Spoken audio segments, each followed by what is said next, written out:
ಕಲಬೆರಕೆ ಮಾಂಸ ಇದೆ ಅಂತ ನಮಗೆ ಮಾಹಿತಿ ಇತ್ತು.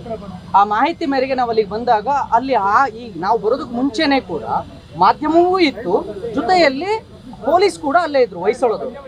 ನಾವು ಬಂದಾದ್ಮೇಲೆ ಹೊಯ್ಸಳದವ್ರಿಗೆ ಸರ್ ಇದನ್ನ ಸೀಸ್ ಮಾಡ್ಕೊಳ್ಳಿ ಅಂತ ಕೇಳಿದಾಗ ನಾವು ಮಾಡೋದಕ್ಕಾಗೋದಿಲ್ಲಪ್ಪ 112 ಫೋನ್ ಮಾಡಿ ಅಂತ ಹೇಳಿದ್ರು. ನಾವು 112 ಫೋನ್ ಮಾಡಿದ್ದೀವಿ. 112 ಪೊಲೀಸ್ನವ್ರು ಬಂದಿದ್ದಾರೆ. ಅಲ್ಲಿ ಆ ಪ್ರಕ್ರಿಯೆ ನಡೀತಾ ಇರಬೇಕಾದ್ರೆ ಅಬ್ದುಲ್ ರಜಾಕ್ ಏಕಾಏಕಿ ಒಂದು 5-6 ಜನನ ಕರ್ಕೊಂಡು ಅಸೆಂಬ್ಲಿ ಆಗ್ತಾರೆ. ಅಲ್ಲಿವರೆಗೂ ಯಾವ ತೊಂದರೆಯೂ ಆಗಿರಲಿಲ್ಲ, ಗಲಾಟೆಯೂ ಆಗಿರಲಿಲ್ಲ. ಅಬ್ದುಲ್ ರಜಾಕ್ ಏಕಾಏಕಿ ಬಂದು ಈ ಮಾಂಸ ನಮ್ದು, ನಾವು ಓಪನ್ ಮಾಡಕ್ ಬಿಡಲ್ಲ ಅಂತಾನೆ.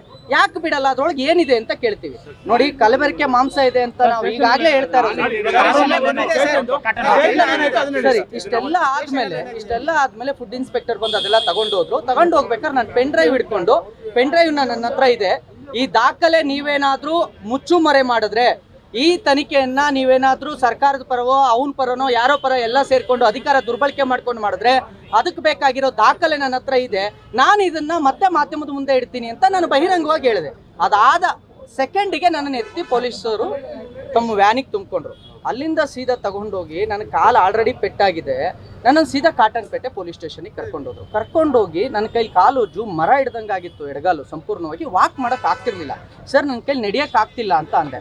ನಾಟಕ ಆಡಬೇಡ, ಇಳಿದು ನನ್ನ ಎಳ್ಕೊಂಡು ಹೋಗಿದ್ದು ಸರ್, ಲಿಟ್ರಲಿ ನನ್ನ ಎಳ್ಕೊಂಡು ಹೋಗಿದ್ದಾರೆ, ಕರ್ಕೊಂಡಲ್ಲ, ಎಳ್ಕೊಂಡೋಗಿ ಲೆಫ್ಟ್ ಸೈಡಲ್ಲಿ ರೈಟ್ ಸೈಡಿಗೆ ಪಕ್ಕಕ್ಕೆ ಒಂದು ಕೋಣೆ ಇದೆ, ಅದ್ರೊಳಗೆ ಅದನ್ನ ಹಾಕೊಂಡು ಎದ್ದೋಳು ಮೇಲೆ ಅಂದರು.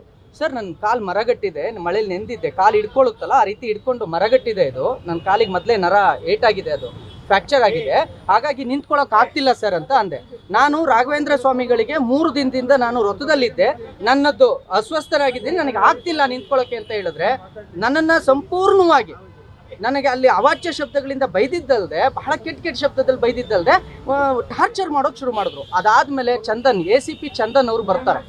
ACP ಚಂದನ್ ಅವ್ರು ಬಂದು, ಏನ್ರಿ ಅವನನ್ನು ಮಲಗಿಸಿದ್ದೀರಾ? ಇವರೆಲ್ಲರೂ ಸರ್ ಪುನೀತ್ ಸರ್ ಎದಳಿ ಸರ್, ಪುನೀತ್ ಸರ್ ಎದಳಿ ಸರ್ ಅಂದ್ರೆ ಏನ್ರಿ ಅವನನ್ನು ಸರ್ ಅಂದ್ಕೊಂಡು, ಅವನಿಗೇನ್ರಿ ನೀವು ಇದು ಮಾಡೋದು, ಎದಳ್ರಿ ಅಂತಾರೆ. ನಾನು ಎದಳಕ್ ಆಗ್ತಿಲ್ಲ ಅಂತ ಅಂದಾಗ ನನಗೆ ಗೊತ್ತು ಹೆಂಗೆ ಎದುರಿಸೋದು ಅಂತ ಹೇಳಿ ಲಾಠಿ ತಗೊಂಡು ನನಗೆ 8 ಏಟುಗಳನ್ನು ಹೊಡಿತಾರೆ ಸರ್, 8 ಏಟುಗಳನ್ನು ಹೊಡಿತಾರೆ. ಅದಾದ್ಮೇಲೂ ಕೂಡ ನನಗೆ ಎದಳಕ್ ಆಗ್ಲೇ ಇಲ್ಲ.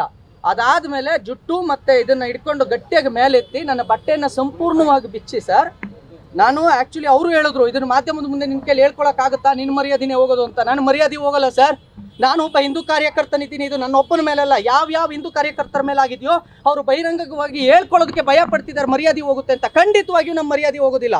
ಅವರು ಪೊಲೀಸು, ಅವರಿಗೆ ಹಕ್ಕಿದೆ, ನಾವಲ್ಲಿ ಏನೂ ಮಾಡೋಕ್ಕಾಗದಂತ ನಿಸ್ಸಹಾಯಕರಾಗಿದ್ದೀವಿ ಹೋರಾಟಗಾರರು.